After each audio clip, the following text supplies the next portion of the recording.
நான் உன்னை பார்த்தா ஐ லவ் யூன்னு சொல்லுவேன். நாங்க பாத்துட்டு இருப்போம். இரேம்மா, சொல்லி முடிச்சிடுறேன். அவங்களும் உன்னை பார்த்தா ஐ லவ் யூன்னு சொல்லுவாங்க. பதிலுக்கு உனக்கு யாரை பார்த்து ஐ லவ் யூன்னு சொல்லணும்னு தோணுதோ அவங்கள பார்த்து சொல்லு. அவங்க இருப்பாங்க.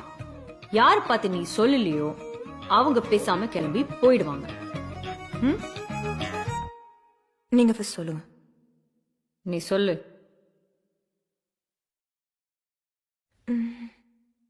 I love you.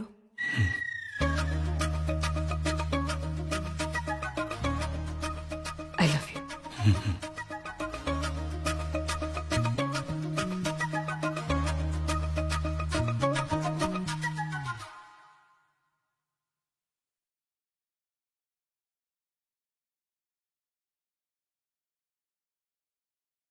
I love you too.